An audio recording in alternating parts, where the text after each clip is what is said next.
தமிழக பாஜக அரசியல் நிலவரத்துல மீண்டும் உள்குத்து விவகாரம் தலை தூக்கி விளையாடிட்டு இருக்கு.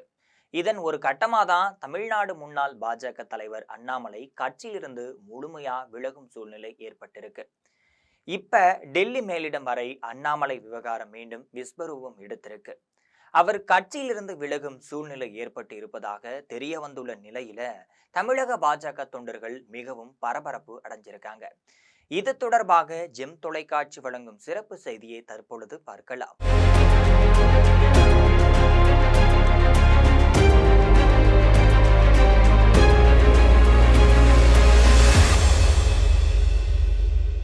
தமிழக பாஜக தலைவர் அண்ணாமலை அந்த பதவியிலிருந்து விலகிய காலம் முதலே கட்சிக்குள் உள்குத்து சண்டை நிலவிட்டு தான் இருக்கு.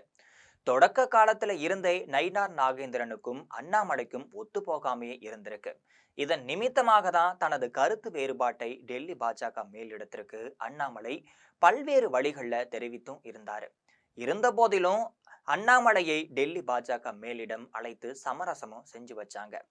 இப்ப தமிழ்நாடு முழுவதும் 234 தொகுதிகளுக்கும் தமிழக பாஜக சார்பில் பொறுப்பாளர்கள் நியமிக்கப்பட்டிருக்காங்க. இதுல காரைக்குடி உள்ளிட்ட 6 தொகுதிகளுக்கு அண்ணாமலை பொறுப்பாளராக நியமிக்கப்பட்டாரு. இதன் பின்னணியில காரைக்குடியில அவர் தேர்தலில் போட்டியிடுவதற்கும் ஏற்பாடுகளும் செய்யப்பட்டுச்சு. இந்த நிலையில தனக்கு தரப்பட்ட தேர்தல் பொறுப்பாளர் பதவியிலிருந்து விலகுவதாக அண்ணாமலை அறிவிச்சாரு. தனது தந்தைக்கு தற்பொழுது மருத்துவமனையில் டயாசிஸ் சிகிச்சை நடைபெறுவதாகவும், இந்த சிகிச்சையின் போது நான் அவர் கூட இருக்க வேண்டிய சூழல் ஏற்பட்டதால இந்த பொறுப்பை தான் ஏற்றுக்கொள்ள முடியவில்லைன்னு கட்சி மேலிடத்திற்கு அண்ணாமலை தகவல் தெரிவிச்சிருக்காரு. இது மட்டும் இல்லாம கட்சி தொடர்பாக எனக்கு எந்த விதமான பணி வேண்டுமானாலும் கொடுங்கள், ஏதோ ஒரு தொகுதியில் பிரச்சாரம் செய்வதற்கு மட்டுமே எனக்கு அனுமதித்தால் கூட அந்த பதவியை நான் செய்கிறேன் என தெரிவிச்சிருந்தாரு. ஆனா உண்மையில இதன் பின்னணியில வேறு பல விஷயங்கள் நடைபெற்றதாகவும் சொல்லப்படுது. ஏற்கனவே சமீபத்தில் டெல்லி மேலிடத்தில் இருந்து ஆலோசனை கூட்டம் நடைபெற்ற போது அண்ணாமலை அதனை புறக்கணித்தும் இருந்தாரு. அப்பதான் தனக்கு ஏராளமான திருமண நிகழ்வுகள் இருக்கு, அதுல கலந்து கொள்ள வேண்டி இருக்குன்னு பதில் சொல்லி இருந்தாரு. இருந்த போதிலும் நயினார் நாகேந்திரன் தரப்புல அண்ணாமலையை பல கட்டங்கள்ல ஒதுக்கி வச்சிருந்தாங்க. சமீபத்துல நடைபெற்ற ஒரு முக்கிய நிர்வாகிகள் கூட்டத்திற்கு அண்ணாமலை அழைக்கப்படல என்பது முக்கிய குற்றச்சாட்டாகவும் இருந்துட்டு தான் இருக்கு. இதற்கிடையே அண்ணாமலையை பொறுத்தவரையில தமிழ்நாடு முழுவதும் தன்னை தேர்தல் பொறுப்பாளராக நியமிப்பார்கள்னு எதிர்பார்த்து இருந்ததாகவும் சொல்லப்படுது. ஆனா அதே வேளையில நயினார் நாகேந்திரனும் எடப்பாடி பழனிசாமியும் தனித்தனியாக சந்தித்து பேசிய போது அண்ணாமலையை தமிழ்நாடு முழுவதும் தேர்தல் பொறுப்பாளராக நியமித்தால் பின்னடைவுதான் ஏற்படும்னு பேசியிருந்தாங்க.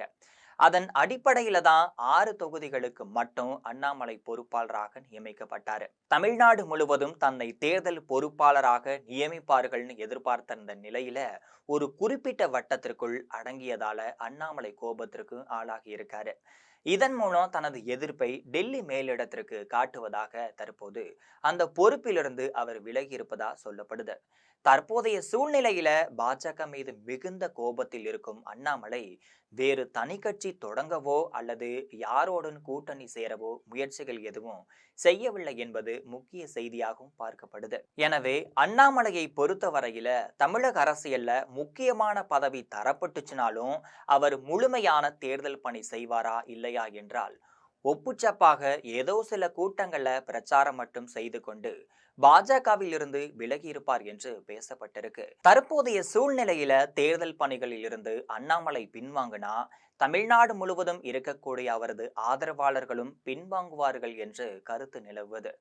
எனவே இது குறித்து அண்ணாமலையை மீண்டும் சமரசப்படுத்தலாம் அப்படின்னு டெல்லி பாஜக மேலிடம் கருத்து தெரிவிச்சிருந்துச்சு. எனவே தற்போதைய சூழ்நிலையில வேறு ஏதாவது ஒரு முக்கிய பதவி அண்ணாமலைக்கு தரப்படலான்னு பேச்சு நிலவிட்டு தான் இருக்கு. இது தேர்தல் சமயம் என்பதால அண்ணாமலை இழப்பதற்கு டெல்லி பாஜக மேலிடம் தயாராக இல்லை என்பது முக்கிய செய்தியாக பார்க்கப்படுது. இது போன்ற அரசியல் பின்னணி செய்திகளை அன்றாடம் தெரிந்து கொள்ள ஜெம் தொலைக்காட்சியுடன் எப்பொழுதும் இணைப்பில் இருங்கள்.